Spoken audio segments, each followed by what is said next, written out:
It's the Brad and John Show. John, I have to tell you, every day I look at the news and I see a picture of Kristi Noem in her ball cap and her plate carrier, and I've gotten to be I think I've gotten a new crush. I'm like into this Kristi Noem woman because the only, and I don't know if I told you this or not, but I met her the other day. Oh, did you really? What was she doing and where were you, Brad? And how much did you tip her at Show Me's? She came into St. Louis to talk to the press about the illegal immigrants, and I asked a question to her, and she looked at me and she smiled and she said, "What would you do with a brain if you had one?" I'm sorry. What you are dancing around, Brad, is if you were upfront with her at the beginning about your current relationship with Tulsi Gabbard. Yeah, it started complicated. That's you're right about that. I don't necessarily want to, endanger my relationship with Tulsi Gabbard. Okay, let me see if I can get this up right now. I don't have it in my main system. You never said that to Kristi Noem before, have you? Nor Tulsi Gabbard.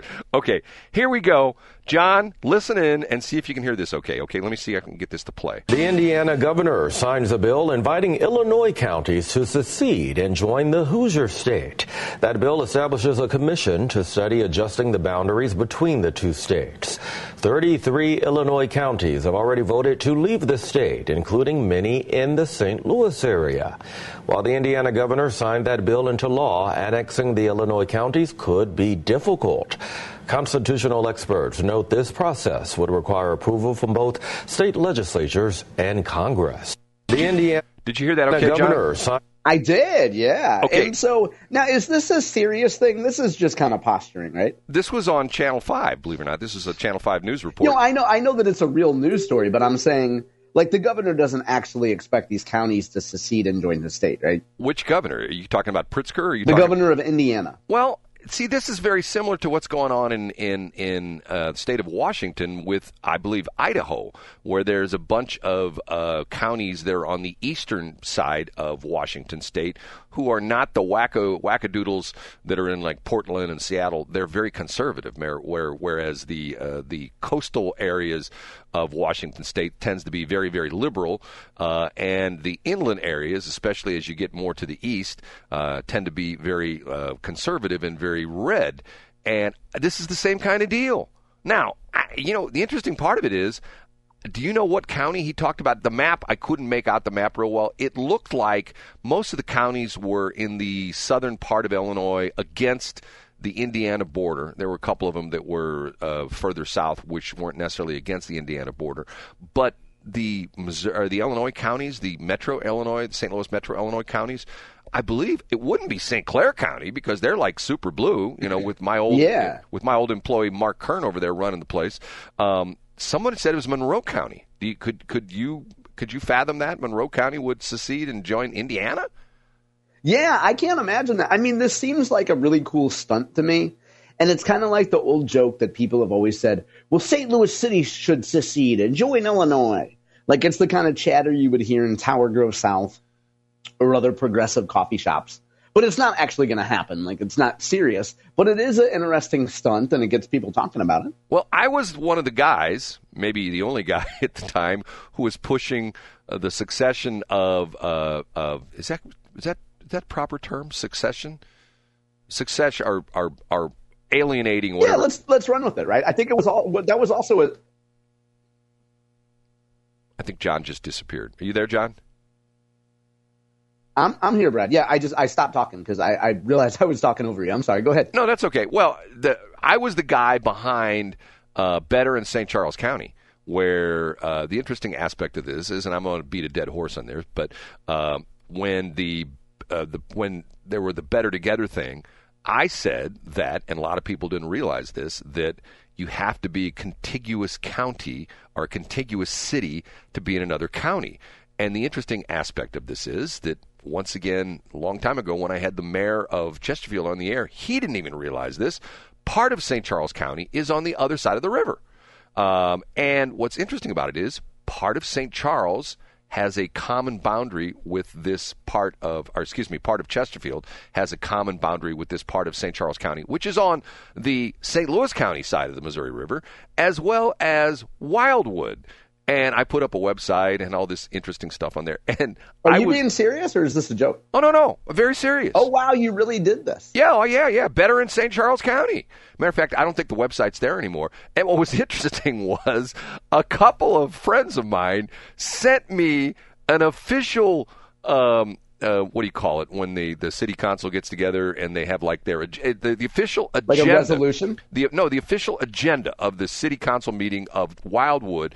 And I was on the agenda as to who is behind this and why is he doing this. This actually came up as a city council agenda meeting in the city of Wildwood because of the fact that they were curious as to who put this website up and who was pushing this. And the point being, think about it for a minute. I've heard Mark Cox say this on the air, that part of the reason he moved, he was a longtime resident of Wildwood. I think he lived there for like 25 years. He, within the last year, moved into O'Fallon. And a friend of mine that knows him very well said, Mark Cox said he did not like Wildwood anymore because it was turning purple. Because apparently it had been a very red, conservative area of St. Louis County for a long time. So the idea being is that if you are a very affluent area of St. Louis County, and Chesterfield, and also Wildwood. And the big reason for Chesterfield is, and this is sort of one of these crazy little inside baseball things that nobody knows, decades ago, when a lot of these munis started popping up, which were unincorporated parts of St. Louis County, one of them was Maryland Heights, another one was Chesterfield, the St. Louis County Council, either the St. Louis County Council or the state of Missouri, changed the sales tax law. Do you know about this? No, I don't. Okay. The old line munis in the St. Louis County, if you like, let's say you go into Richmond Heights or Clayton or, any place up in North County, Florissant, Hazelwood, one of the communities has been around for a long time. When you buy something in that community, the local sales tax that's earmarked out of whatever the sales tax is, let's say it's a penny, that the city gets the entire penny. But they change the rules to essentially to dissuade some of these newbie communities, once again, Wildwood, Chesterfield, and Maryland Heights, so that they don't get the full 1 cent. It goes into a pool, and they get like partial of their percentage of the sales tax, but they don't get the entire thing, and it goes into a pool for St. Louis County.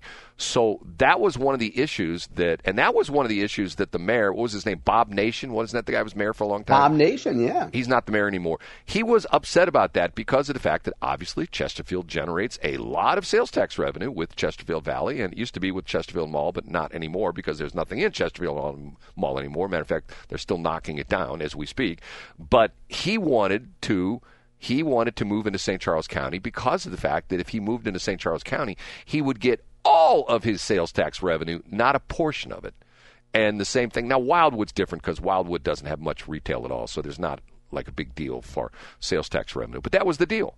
And I put this website up, and it got a lot of play. And like I said, I was on the official agenda, and I meant it. So seriously, because of the fact that, like, hey, St. Charles County. Now, the only thing was, back then, I wasn't pushing the Westplex Chamber of Commerce. That would have gotten complicated because physically they're not in the Westplex, the old Golden Triangle. Yeah, they're too far out of the range, right? Right, well, it's not in the Golden Triangle. By the way, I don't know if I should tell this story or not. When I was at the Castle opening last week, did I talk about that? Did I talk about the Castle opening, the ribbon cutting for Castle? Yeah, you previewed it, but you didn't say what happened because it was on Friday, right? Yeah, it was on Friday, and that's I don't know what it stands for. It's almost like the Pelosi bill, where the bill that the guy's name has the acronym is PELOSI. Castle stands for something like Center for Advanced Studies in strategic, yeah, whatever. We get it. So it's a law enforcement thing, and you were there. And what happened, Brett? Well, I met Dan Borgmeyer, who's the mayor of St. Charles County, and I met Bill Hennessy from O'Fallon. This is a joint venture between O'Fallon and St. Charles City, and I met Len Pagano, and I said to Len, I'm sorry, I'm an SD. I said, hey, Len, what do you think of Bill Eigel running for St. Charles County executive? So I've told the story that Len Pagano is not a Bill Eigel fan. And Len goes into a mini tirade about how that would not be a good thing for St. Charles County. And essentially he said, ask the people in Jefferson City if they miss Bill Eigel. Which I thought was sort of interesting. So I'm sure Len Pagano has endorsed Mike Elam already, right? Like, that's probably not a surprise, right? I'm pretty sure it's Mike Elam. Yeah, I'm pretty sure he's endorsed Mike Elam. I don't think. And is Pagano still glomming on to whatever make-believe story that Jason Law wasn't invited to some mayor's ball or something? Well, I'm not, you want me to ask him that? No, I don't care enough because I think that story is completely fabricated. But I didn't know. I was trying to suss out if Pagano, if you were close enough to him, that he was the source of that made-up story. John, my old professor, Camille Winter, whom I mentioned on many occasions, he would have been proud because you don't believe that story. I had a second and a third source in that story. But you just pretend like you don't pretend it happened. But yeah, I don't. I have no reason to believe it. But, Brad, on some stories, on a percentage of stories, you were credible. And this could be one of those stories. It could be one of them, right? Now, you know what you could have done, Brad, for better in St. Charles County? You could have, if you wanted to really keep Chesterfield out, you could have made the whole group geofenced. Because, if you geofence a radio signal, I totally can't hear it when I'm driving through Chesterfield every single day as my number one preset. I can't hear Westplex because you have the signal geofence. So if you don't want to leave, if you don't want to miss us, don't leave. I love that tagline on Westplex. John, the interesting part of that is you can hear us in Chesterfield on 107.1, and you can hear us in Wildwood as well, too. I have people that Get out of town! No way! I thought that was my mind playing tricks on me for the last several years. Oh, when you actually pick up the station in Chesterfield and Wildwood? Yeah, this is, you get that I'm needling you about that, right? Right, you are needling me about that, and I do appreciate that.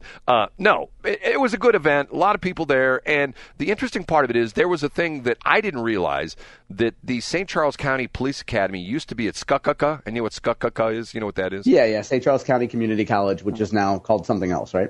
Well, they took out the county. It's just called St. Charles. Okay, St. Charles, yeah. Okay, so Castle used to be there. Well, it wasn't Castle. That was where the what do they call it? The academy was. And I talked to one of the recruits who's going to school at the academy, and I said, "You're at St. Charles Community College." "Oh, no, we're out in Lake St. Louis now." I go, "Really?" "They're in the old Von Maur building out there at the Meadows. Apparently, one of the retail stores." Oh, yeah. Went under. Okay, I know what you're talking about, yeah. And on either phase 2 of phase 3, the opening we had on Friday was the opening of phase 1, which was the shooting range. And then there was, they talked about phase 2 and phase 3. Phase 3 is going to be, they're going to build classrooms out there, and the castle along Highway 79, which is on the very northern fringes of St. Charles County. If you go a little bit farther, you're in Lincoln County. That will be the home of the new police academy for St. Charles County as well, too.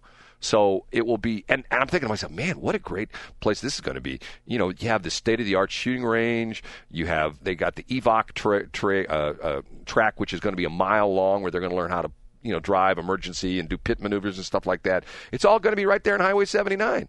And I just, sorry to interrupt, Brad, but I looked up just so we have the acronym. It is Center for Advanced Skills Training in Law Enforcement. There you go, Castle. Okay. Anyway, interesting thing. And guess who the MC was? Was it Mike Elam? It was Mike Elam. Mike Elam is... Yeah, boy, he's everywhere, isn't he, Brad? He is everywhere. And what a great job he does at emceeing stuff, too. He does. He's really good. I don't want to sound like I'm in the tank for Mike Elam, but I've known the guy for a long time. And I have to tell you, even though you make fun of my podcast I did with him, when I sat down with him for almost a half an hour and had a very good podcast with him, the guy is sharp as a tack. And what's interesting about it is he knows St. Charles County like the back of his hand. And I think this is interesting. He keeps talking about this, and I guess this is, rhetoric against Bill Eigel, obviously, that, you know what, St. Charles County is moving in a very good direction. And if anything, it doesn't need any major corrections. It needs a couple little tweaks here and there. like I think that's a shot at Eigel because if Eigel gets in there, he's just going to change everything. He's going to rename Interstate 70. It's not going to be the Mark Twain Expressway anymore. And he's going to bring in he's going to try to get the Air Force Academy to relocate to St. Charles County. Yeah, why wouldn't he? And he's going to make sure that Brad Hildebrand gets thrown out of every one of his fundraisers. Right. And the Highway Patrol has a presence at everyone grabbing you by the scruff of the neck. I think it's a bold choice by Mike Elam because today we as society and particularly political people are just driven by so much negativity and just talking about what sucks and what's wrong. And Brad, last week you and I talked about the fact that Republicans have the presidency. In Missouri, we have the governor, the Senate, the House. Yet some people are just so angry all the time. And Mike Elam is taking the thing of, hey, what I like about Elam's message is that to people in St. Charles County, he's affirming the choices they've made.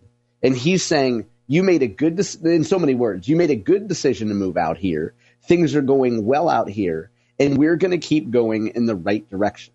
Instead of saying, everything sucks, boy, this place sucks, which tells people, hey, maybe when you moved from Chesterfield or North County or Maryland Heights out here, maybe you shouldn't have done that. No, Mike Elam is saying you made the right choice. We're going to keep going in the right direction, and we're just going to tweak a few things here and there. Well, and everybody thinks it's always been that way. There was a lot of controversy in St. Charles County. You had the problem with Joe Ortworth, who got into the tiff with Elliot Davis. Remember that.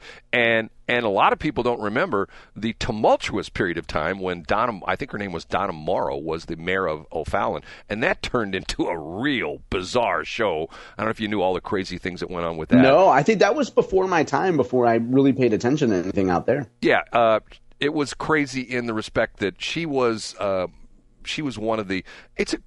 You want to talk about that at the beginning of C Block? Yeah, let's talk about that. And what era was that in O'Fallon, Brad? That would have been late '90s, early 2000s, I believe. Interesting. What was her name?